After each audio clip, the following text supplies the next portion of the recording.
आज आपण पाहणार आहोत ओळखा पाहू काय चना मसाला, हेल्दी चना मसाला। बघा तुम्ही याची रेसिपी किती हेल्दी आहे हे बघा। हे मी 7-8 तास हे भिजवून ठेवलेले चणे आहेत। आता मी ते कुकरला लावत आहे, त्याच्या 4-5 शिट्ट्या काढत आहे, त्याने ते एकदम नरम होतील। कारण की आपण हे कुठेही फ्राय करणार नाही आहे किंवा मसाल्यामध्ये भाजणार नाही आहोत, त्याच्यामुळे त्याला कुकरमध्ये ठेवून आपण प्रॉपर त्याला शिजवून घेऊया। थोडंसं मीठ घातलं आहे म्हणजे ते पटकन शिजेल। अशा प्रकारे आपण कुकरचं झाकण लावून आता त्याला 7-8 शिट्ट्या मस्तपैकी काढून घेऊया।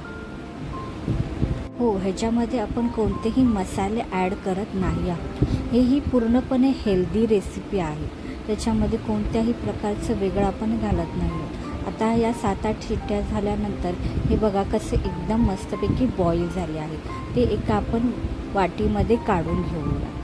त्याला थोडंसं आपण थंड होऊ देऊया, कारण की ते फार गरम आहे, तर त्याच्या नाही तर त्याला जास्त पाणी सुटू शकतं।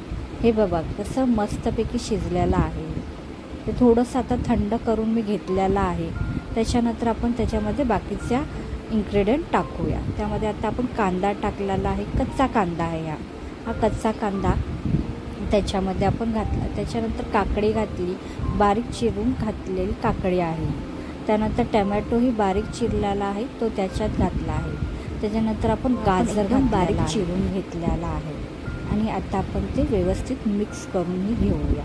हाताने जेवढं तुम्ही मिक्स कराल ते व्यवस्थित ते प्रॉपर मिक्स होऊन जाईल।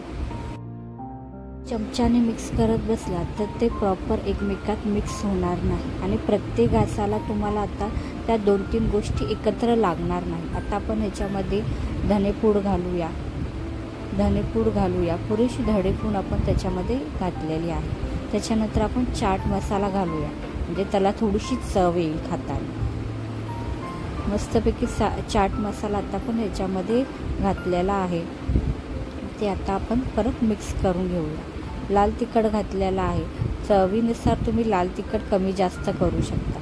तुम्हाला जास्त तिखट आवडत असेल तर तुम्ही जास्त घाला आणि कमी आवडत असेल तर कमी घाला। आता ते व्यवस्थित मिक्स करून घेऊया आणि चाट मसाला, धनेपूड आणि लाल तिखट हे प्रत्येक गोष्टीला असं मिक्स व्यवस्थित होण्यासाठी आपण त्याला हातानेच मिक्स करू। नंतर आपण अर्धा लिंबू आता पिळून घेऊया, मस्त म्हणजे त्याला एकदम तिखट आंबट अशी चव येणार आहे आणि चाट मसाला घातल्याने अजूनही ते सुंदर लागणार आहे। आता मस्तपैकी कोथिंबीर पेरून घेऊया वरतून आणि तीही मिक्स करूया। किती छान दिसते बघा, कलरफुल एकदम रेड, मरून, ग्रीन, बघा ना किती सुंदर। बघा ना किती साधी सरळ आणि हेल्दी रेसिपी आहे।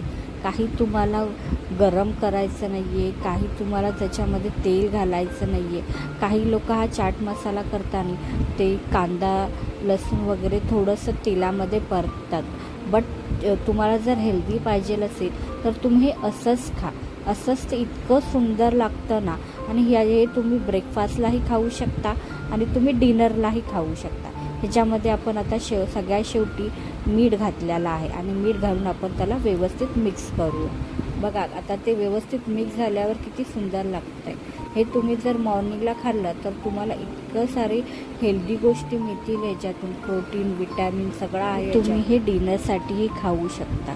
व्हिडिओ आवडला असेल तर लाईक आणि सबस्क्राईब करा। असेच नवीन व्हिडिओ मी तुमच्यासमोर घेऊन येणार आहे, हेल्दी आणि तुमच्यासाठी खूप चांगले असलेले। नमस्ते।